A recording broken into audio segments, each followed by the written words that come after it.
So, coming up on the November 1st is going to be my 30th birthday. So I thought I'd make a special YouTube video to talk about 30 things I've learned in 30 years. All these things are things I've learned, but are still, knowing something and mastering it are two different things. First thing I've learned, if somebody, advice is like Tic Tacs. If someone offers it to you, it's because you probably need it. A lot of us don't like to take it and don't like to be given advice, and we don't like unsolicited advice. But here's the thing about unsolicited advice. If a person's giving it to you, it means you probably need it. So whether or not you asked for the advice, you should still take it. There's probably a reason they're telling you this. Always respect the lowest person on the totem pole. If you are the head of a big company, you should learn every one of your cleaning guys and your security guards and your mailroom clerks' names, because they're the ones that the foundation is built on, not you.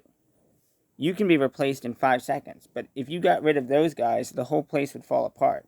Think of it like a pyramid. A pyramid or a building. The base is the most important part of that building. If you remove that base, the whole thing will come tumbling down. That's why you don't take, when you play the game of Jenga, you don't pick from the bottom. Sometimes you're wrong. There will be points in your life where you will be absolutely dead wrong, and you need to learn to accept that. And a truly stupid person is somebody who only looks for things they agree with and will refute anything that they don't agree with, even when they're presented clean and clear evidence that they are entirely wrong. The mark of an intelligent and a wise person is one who can be given evidence that contradicts what they believe and say, okay, I'm wrong. Too often we surround ourselves with yes men, and we pick and choose our news feed of only stories we care about, or we only watch news TV shows that have our ideas. I used to be very much a liberal. Like, watch TYT every day, like super liberal. And you know what I started to do? I started making friends with Republicans. I started watching Fox News. I started watching, and I may not agree with them on many topics. I agree with them on some, but I at least understand where they're coming from now. And I've been given evidence in some areas, mostly fiscally more than socially, that say, hey, no, that's a good point. They're not wrong. A fourth thing I learned. Everyone in the world is fighting a secret battle that you don't know anything about. Somebody can seem like the happiest person in the world, and they could have everything going for them. They could have all the money. They could have beautiful women, great kids, great house. They're all fighting a battle you don't know anything about.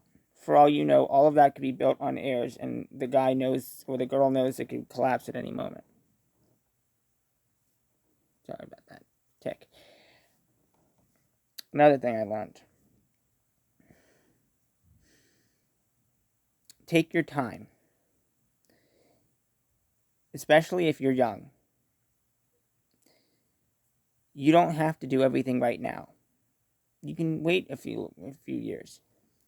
I'm thinking about going to college again as an adult, a true adult, versus going there as a legal adult, which will lead me into my fifth one next. Because as a young person, I threw it all away, and I did it right off the bat, not knowing what I wanted to do with my life or anything like that, because I felt like I had to do this. You don't have to do anything except eat, sleep, breathe, and just be generally nice to people. That's all you gotta do. You can take your time and worry about things later. And then the other thing, and that leads us to our fifth one. Just because the government says you're an adult doesn't mean you're an adult. I'm 30 years old and I'm not an adult yet. I consider an adult a person who can survive on their own and make good financial decisions and can adapt to polite society. And a lot of 18 and 19-year-olds are not there yet. A sixth thing I learned: keep living. You may want to kill yourself right now. That's a thing that can happen. And let me tell you something. Everyone gets to be in that point at some point in their lives. Everyone. And the older you get, the harder it becomes. You're going to die anyway. Why rush it? Why not just enjoy the ride? You only get this experience once. Even the worst things that can happen to you in this life are still better than nothing. You get to enjoy life. Out of billions of sperm cells that were in your mother's uterus, you were the one that won. Billions of them. Maybe even trillions. But you won. You were able to be born. You were brought into this world. You were able to breathe this air and feel the sand on your feet and the sun on your face. And don't give that up. It'll end at some point. But don't be a quitter. I would rather you be a failure than a quitter. At least a failure tried.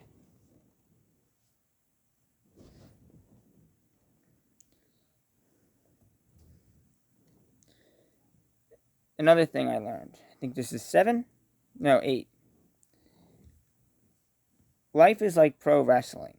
There's something in it for everybody. You just have to find it. Or music is another one. There's something in it for everybody. You'll find something you genuinely enjoy. And when you do, it leads me into my 9th one, I believe. I'll do a 31 just in case I missed out. Never strive to be the best at anything.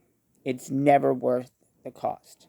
You can strive to be good at something or great at something, but to be the best at something takes a level of dedication that is absolutely unhealthy. People who are the best at what they do have thrown away their entire lives doing only one thing. Imagine going to a huge buffet with hundreds and hundreds of things you can choose from, and you only pick the one thing every single time. And you just go back over and over again, filling your plate with just the one food. There's thousands of them you can choose from, but for some reason, you just dedicate all your time to eating the one food, and it's not worth it. Maybe you really like that food, and you can go back and have a couple plates of it, but you should try something else too.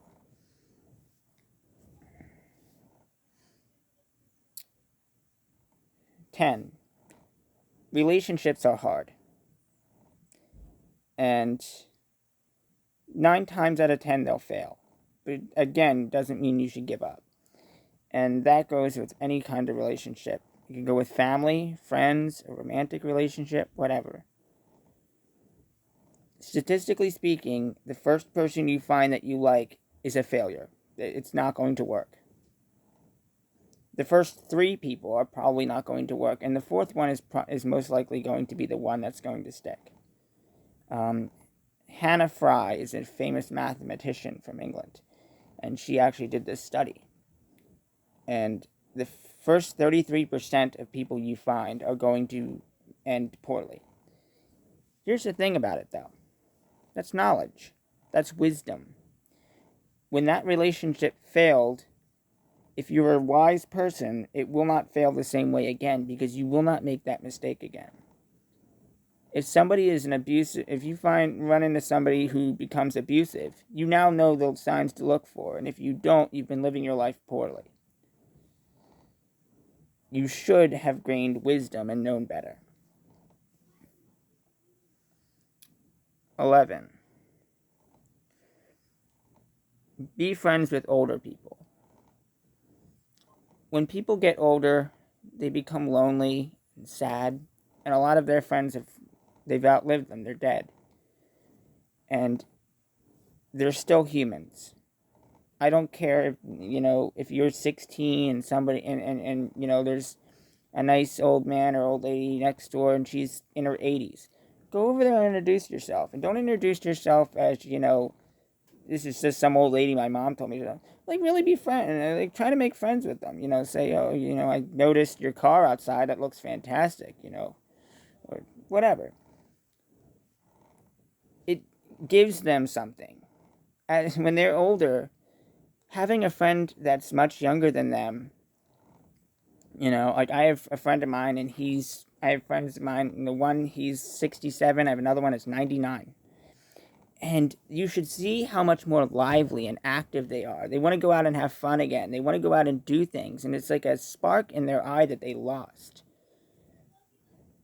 And having grandkids and all, that's nice. And, you get to see it. But to have a close friend that's just hanging out with you because you have like a common interest or, something like that. You share a drink together, whatever. It's a different feeling for them. And it means a lot to them. And the guy upstairs, he's going to look at you for doing that and say, that was a really nice thing of you to do, to make somebody's last couple years on this planet fun and enjoyable. The thing I hate the most is when I see older people, very older people, they just sit around all day. Or, I work at a grocery store, and you'll see them just hanging out at a grocery store, and that's all they have. They come in every day, and that's the only socialization they have, and it's kind of sad. I want them to go out and have fun again. Just because you're old doesn't mean you're dead. So make friends with people who are older than you. And if it gets weird, it gets weird. But if it doesn't, just be there for them. Old people are still human. And they still have feelings, and they still have wants and needs, just like everybody else. The other thing I have learned, and I'm not at all a master at this, but finances. Just because, you have $100 doesn't mean you spend $100. And the lottery is a scam. Literally, as a white man, I'm going to tell you that rich white men invented the lottery to keep poor people poor. It is literally a tax on the poor. You are statistically not going to win. And if you do win, you've probably spent more money trying to win than you've actually won in a lifetime. What you should do is take your money. You should invest it into some nice stocks. Look for dividend aristocrat stocks. Also, you can borrow money and invest that into stocks. You can literally take out a low-interest loan. Or even if you got a higher, and invest that into stocks. And if the stock goes up, you will be able to sell those, pay off your loan, and still have a little bit of money in your pocket afterwards that you can reinvest. And you're using someone else's money, so it's really,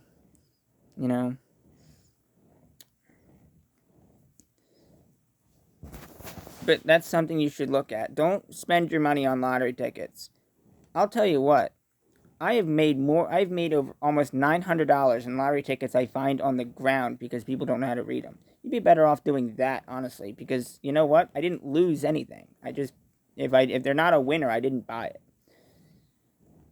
The other thing is, if you find a penny on the ground, pick it up and keep it. In no time, you'll have a whole bucket of these things. Look at this. Look at that. That's all money I find on the ground, or while I'm sweeping, or I find in return slots, or all kinds of stuff. I just find that's probably at least $45, $50 in there, and I might be downsizing it a bit. And then you can take that money and you can buy whatever you want with it. If you want a new video game system, go get that. I mean, my mother bought a water cooler. I have an uncle that went on vacation to Ireland with he had a big, hefty, 4-foot tall Pepsi bottle that he had, and he took him like 10 years to fill up. Save every bit of money you find. If you can get a good quality product for a cheaper price, you should do that. People who spend their money on Gucci and Louis Vuitton and Rolexes and all that, these are poor people, or they're rich people who don't know how to handle their money.